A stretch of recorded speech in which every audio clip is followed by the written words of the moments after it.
All right. Welcome to our first syndicate event. We're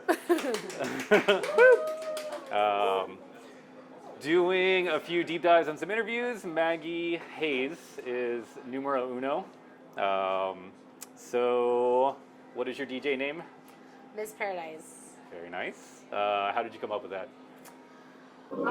Miss Paradise is basically the idea of, instead of Miss America, an alternative to Miss America. So I'm kind of over the whole United States thing, that whole project. I'm past that. Yeah. Abolish that. Yeah. However, Paradise remains a place in the hearts and minds of many that is still aspirational. I like it. So instead of the American dream, working towards something that is a paradise, what would that be? That's still to be determined, but I'm here as the representative of that possibility. And trying to build it. Trying to build that possibility. Nice. So we're at a bar. It seems like we as DJs do a lot of drinking. I assume you drink when you're DJing. What do you drink? What's your drink of choice? So I dabble in a few spirits, but rum and tequila probably are the most typical. Your girl loves a glass of bubbles though as well. But yeah, I mean, I date one of the best mixologists ever. It's true. So I actually have like the most ridiculous things accessible at all times. Like we have clarified passion fruit juice in the refrigerator right now. So Mr. Paradise. Mr. Paradise, yeah. Yes. Nice. Have you ever had too much to drink while you were DJing, or something else, and got too drunk to play, or had some mishaps? It turns out I just get more and more fun and awesome. However, I have had too much to drink not DJing a couple of times. Oh yeah. And that also involved passion fruit and rum. But it was in Puerto Rico with Bamba and Plena music. Yeah, so it's gonna And happen. $5 rum and passion fruit.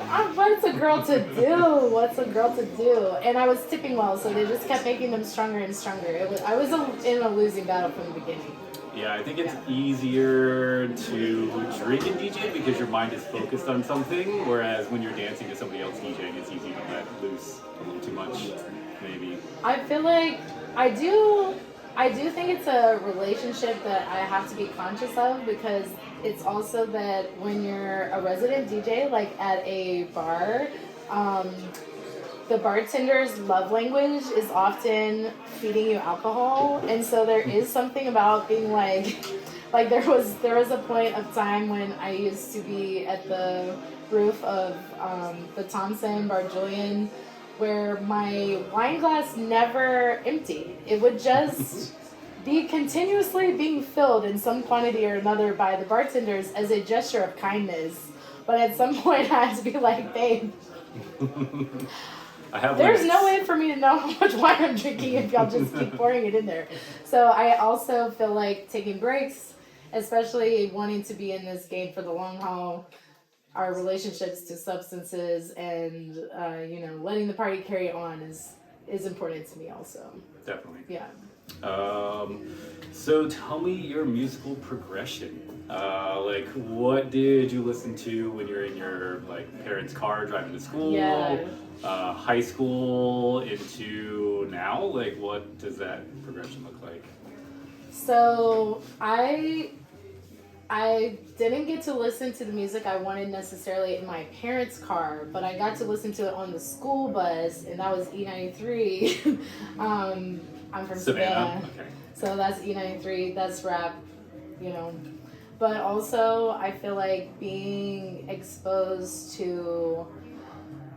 No one can underestimate Bob Marley, okay? People can make a cliche out of this man, but no one can possibly underestimate the influence on music that he had. And certainly the influence on me that he had, because from Bob is the world. So I feel like I got really into... specifically him, but also Peter Tosh and these other guys that were sort of already known associates. definitely in elementary school, so that was pretty early. But my first CD was like Alicia Keys, Songs in A Minor, Mary J. Blige, Family Affair, and Kirk Franklin, which gave us one of my most like memorable moments at Palm Wine, getting to play some Kirk Franklin for the folks.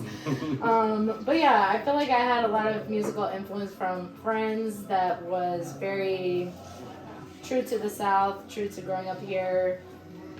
And then yeah, I feel like from Bob Marley, I kind of found my way to both reggae but also the blues. So in this, I could make a diagram actually probably of the progression through genres. But Ben Harper was a favorite early on, so it was like Bob Marley, Ben Harper, and then super singer-songwriter, heavy, folky kind of thing. yes. Yeah. Nice. I'm like, I have a fun fact about. No, we'll save that for another time. All right. Interview number 2. Interview number 2. Nice. So then, how did you get to Afro beats and that kind of thing? The blues is Africa, baby. Yeah. Yes. I mean, I do feel like that. For whatever reason, I did kind of find that through line pretty early. I don't know, I was like to me the blues was my emo. Like people will talk about like having their emo phase, and like I didn't have an emo phase, but I had a blues phase that was at the same time period that a lot of people have their emo phase. Yeah. So I just had a different version. It's the same thing. It's like, what do you cry to? What do you feel heartbroken to? And I was putting that on instead of Feels like Fall Out Boy. Yeah. Feels like the blues had a little bit more real things to sing about and cry about as opposed to the emo kids. Sometimes, but it's funny because I feel like there's certain genres that get this like, it does have this deep lore, but sometimes they're just singing about their lady, they just singing about getting some, they just singing about having a drink. Like it isn't always that deep. Yeah. And yet it is. That's really, the fruit of life also. So, did you play any instruments growing up? I couldn't play an instrument because I was swimming too much. I was on a swim team, and I remember asking in 5th grade if I could join the school band, and my parents were like, "Are you actually kidding me? Like, you are at a swim practice like 8 times a week. We're not taking you to any more shit." I feel like that wasn't necessarily like a loss because I really did feel like my true love was that sport. That was my first true love. But there is a part of me that wishes, like when I talk to people that are coming into DJing with a music background, like I do feel like I'm missing out on something. Well, yeah, they have a step up. Yeah, there's something that I'm missing, but I try to compensate for that with soul and having my ass out. No, I'm just kidding. But yeah, I feel like also I did a sound design class in college, for example, and it was a lot of music majors, and I was just like, it was so incredible to see, like, to sort of learn how people hear sound if they're musicians. So even though I was not coming from that background, it was still interesting to me to be like, oh, this is how a musician hears sound. And I have a visual arts background, and I was like, I wonder if that's the difference, like how I would see like color or light. Because I feel like I notice things about light from a painter's perspective, like, noticing like little shade differences. And when I've talked to people that are like musically inclined, there's pros and cons because sometimes they can't just enjoy it. You can't turn it off. You can't turn it off. So I've had friends, like musician friends, will be at somebody else's concert and they're like, I can't get over that the hi-hats EQs too. are The EQs are off, and it's like it destroys them. Versus I'm just like, music is awesome. Ignorance is bliss. So yeah, there is a little ignorance is bliss to that, and like coming to DJing from the dance floor and just from the love of like as an audience member that really truly like fell in love with live music. It's a very different thing, but I know I'm missing some part, but I have this other part that maybe we're just bringing some different cards to the table. For sure. Yeah. So when did you start DJing? What kind of music did you play when you first started? And are you still playing that, or have you moved on to different styles? So my first efforts at DJing were. The timeline gets weird. Does anyone have like COVID amnesia where it's like, what? Wait, COVID was last year? No, it was 5 years ago. Okay, wait. So that means that I was I was first trying to DJ 12 years ago. Wait, 14 years ago? So I basically had a kind of like a false start where I was DJing here in Savannah. I played a couple of my first gigs at the Spare Time. Shout out to Jane Fishel. My actual first gig was a Mamie Ruth, who's a local fashion designer. I was playing a party for her in Charleston.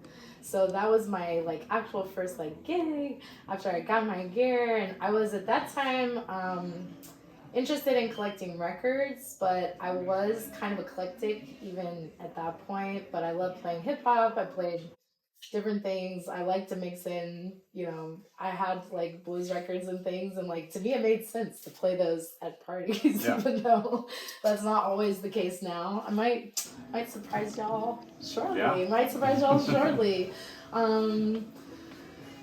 But I moved to Philly not too long after that, so I had a little test run of things in Savannah, and honestly, trying to do vinyl was pretty challenging because trying to keep up with wanting to buy things, but then also like the technical side of it felt challenging to me, where like troubleshooting if something didn't sound right and you're just on your own, and it could be a needle, it could be a cable, it could be anything. And I feel like I had a couple of times where I was like, I have no idea what's wrong, and I needed to buy like a new cable because the cable I had was just not working right. I'm like, man, that is like a hard thing to anticipate, and especially when you don't have that much money, like having spare this and spare that, spare needles. I was like, how am I ever going to be able to afford this? Yeah. This hobby, this You have very to do expensive tech support hobby. and DJ Yeah. and do a bunch of other stuff. So I did find that challenging about entering to it from vinyl, but I'm really grateful that I did now, because I feel like I learned some, even without scratching really or doing tricks with vinyl, I learned some fundamentals that I still feel like I can hop on different things and basically treat it like it's a record. Ultimately, I'm picking good songs for people and making them sound good together. That's all I'm really here to do ultimately. Yeah. But yeah, I had some gear stolen in Philly that that crashed the trajectory for a while and kind of sent me further on like a healing and yoga journey that I was already on, but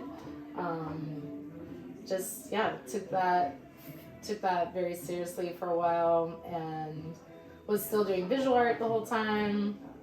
So came back around to DJing actually through a mutual friend, Laron. Laron invited me out to play with him once, and I was like, fuck it, let's play these people some music. And then lo and behold, Social Club asked me to come back for something else. Rogue Water asked me to start doing a weekly there. And then suddenly I had gigs every week. And I was like, oh, I guess this is what we're doing. Yeah. And this was like, as COVID was kind of like reopening things, and I just haven't looked back since. Nice. Yeah. How do you find new music? How do I find my music? Yeah. Oh, what do you like to know, Troy? Devil. What do you like to know? Where does this great music come from? Ulterior motives. I'm a Bandcamp girl. I respect the SoundCloud game, but to me, it is like extremely overwhelming to be on SoundCloud because there's just so much. I don't want to say like bad things, but like there is no system of curation. It's very lo-fi and just like it can degraded be sometimes. It can be where I found a couple of things and then I'm trying to play it on a bigger speaker and I'm like, oh no, this song sounds like trash on a bigger speaker. Yeah. So I feel most comfortable on Bandcamp. Yeah. I'm like, I've heard, as far as I know, that the artists are getting paid a good percentage of what you're putting there. it's not exactly an algorithm, but they do have some ways that, like, if you're already following certain artists, there's like a little tab of suggestions. But again, it's not overwhelming. There's just a handful. Yeah. So, and honestly, following DJs on Instagram, they're often tagging what they're playing. Like if they're playing another producer friend or another DJ friend's music or remix, they'll often tag it. So like Just going down the rabbit hole. following, pretty much, yeah, following some of these guys that I've really appreciated. Joe Vandal, I feel like is somebody that I really, in a DJ sense, look up to a lot.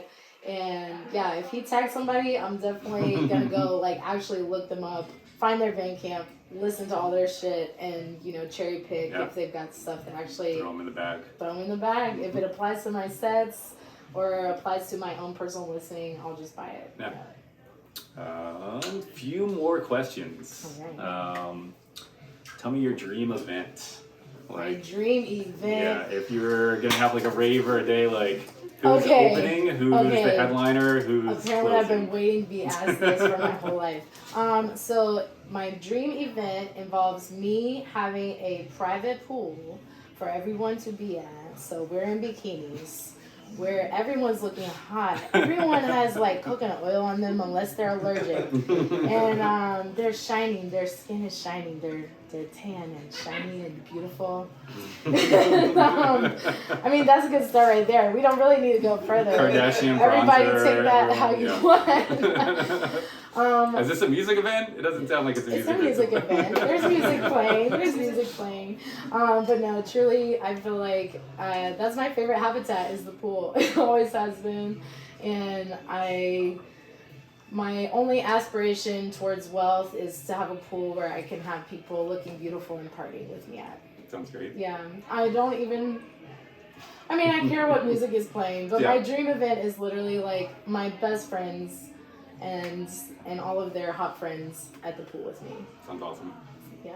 Uh, Music can vary because we're there every week. We do it every week. yeah, for sure. You get burned out. Never.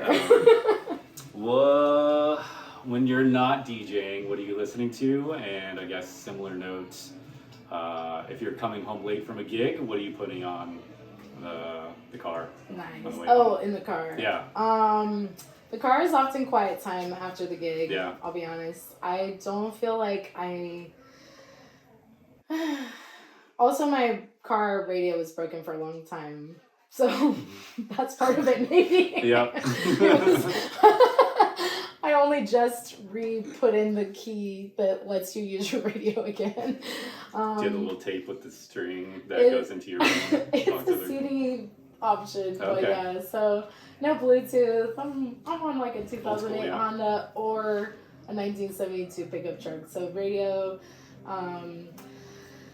But at home, listening to music, like I really love Jamar and I will put on records and be cooking or something. But it's kind of like my secret is that I don't really like practice DJing. Yeah. I just play Me gigs. either, honestly. Yeah.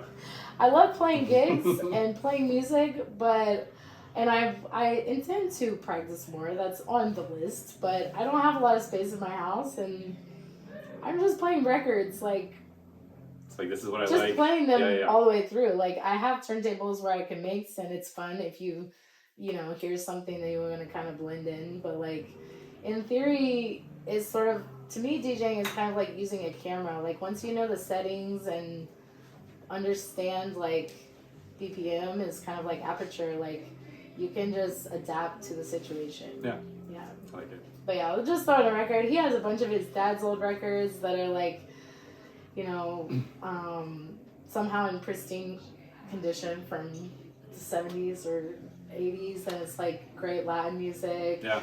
And we'll buy new stuff, and yeah, just kind of keep. That's my home listening though. I don't really, or I will put on DJ sets like when I'm doing research. I consider that research though. Yeah. It's not really always like fun listening. I'll be like Scanning through. Yeah. taking notes, Shazamming, taking notes. Yep. Yeah. Awesome. All right. Cool. Yep. Thank you. Yes, thank you. Maggie Hayes.